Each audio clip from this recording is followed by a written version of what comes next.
good morning. My name is Nick. I'm an English major at McGill University. I'm taking courses to complete a minor within the field of education. I do plan on going to graduate school and beyond to teach English. I'll be teaching English to adults. And therefore, this is the first course I've ever taken where there's been a media component, which is aligned with the usual theory aspect that is most common in the courses you take at McGill. Therefore, I'm going to think as if I'm a CEGEP teacher taking a Shakespearean course. So the first thing I decided to is download the GIMP program, which is basically a program that's almost like PowerPoint, only you get to do some cool aspects that go beyond just simple PowerPoint, which is adding in text, which you can do on PowerPoint as well, but this is the first time that I've uploaded an image and I've actually applied text to that image. So first things first, we gotta get the man of the hour, which is Shakespeare. I went into Google Images, fairly straightforward. I tried to pick the most flattering image of the man himself, and I saved the link on my desktop to my EDEC262 folder, which is the Media, Technology, and Education course that I'm currently taking within my education minor. Once you download the image, you just simply upload it into your GIMP program. Very easy, very straightforward.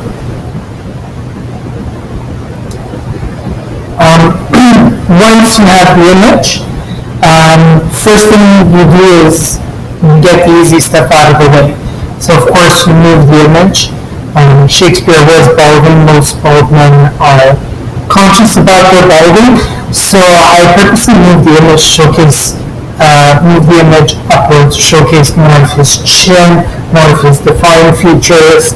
Let's make him good after all. He's going to be showcased to 18-year-olds who might not be aware of who this great man is. You want to put his best face forward. Once we've done this, we go to Transform Tools to move the image. And then we go to the Transform tab, and I decided to flip him horizontally. I thought it got his great image. This is one way, but I just feel he looks so much better flipped horizontally towards the left. Gives him a more distinguished look. Then we go to New Layer, and we create a new layer. What will happen with the new layer is that you're going to be able to add text.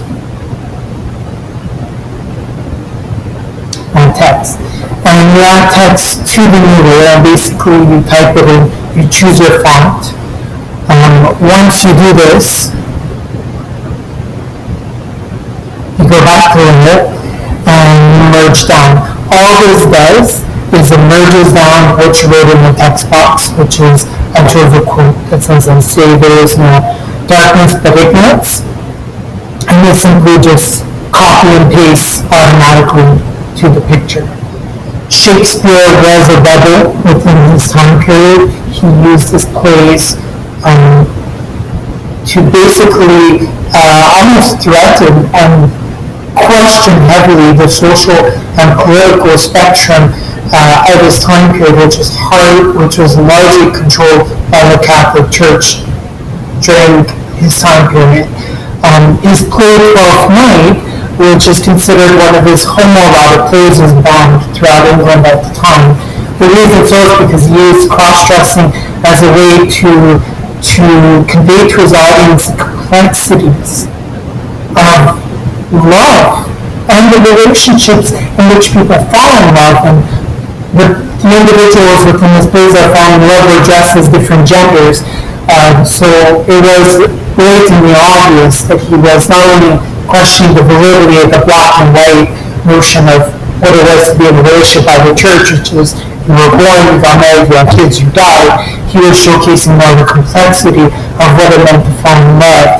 And looking at it as scholars did from the 19th century to the 21st century in terms of academic scholarship, is blatantly obvious that he uses cross-dressing as a medium to showcase the complexity of love and relationships, particularly those of the same sex. And his plays have a lot of one-liners, which in academic terms we could call quotes, but what's the fun about Shakespeare? He was a rebel in and of himself during this time period. So one of his quotes are one-liners that I love, that I think showcases what he's trying to say about the ignorance of his time period, which is largely backed by the church. Was a quote in 12th Night that states, "I say there is no darkness but ignorance." And this just blatantly makes it obvious that he's trying to tell his audience that you're ignorant of the fact that relationships, especially romantic ones, are way more complex than the black and white notion of relationships that the church gives you, which is you're born, you're married, you have kids, you die. People found love, not easy. Relationships grow over time, and of course there's a whole layer of people of the same sex falling in love, and the complexity that adds on to the layer of what we consider falling in love, and to the layer of what it really means to have a relationship beyond just that of a man and a woman. And although if this was an academic course on Shakespeare, we would dwell heavily within academic research on the further metaphors and other quotes or one-liners used within the plays to further emphasize the love between those of the same gender. But for the purposes of this quote,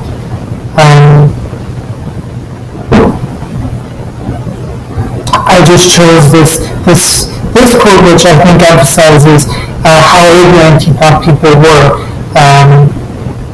with regards to the church's view of gender and love. So there you have it. This would definitely be something that I would present to a class if I was teaching 12th night. My specialty is 12th night, the 18th, 19th century literature. So we go into Oscar Wilde and Jane Austen. However, I was able to take all 4 Shakespearean courses offered at McGill. I think every student that's going into literature, whether they specialize in Shakespeare or not, should be taking these courses. As it was a significant model in what it means to use the literary medium to discuss issues that, at least during his time period, people are uncomfortable discussing, which is the complexity of relationships and, of course, same-sex relationships. And his novel, 12th Night, is incredibly relevant today as more and more countries accept the notion of love and relationships beyond that of a man and a woman. So his play, 12th Night, is as more relevant today within a modern context as it was back then.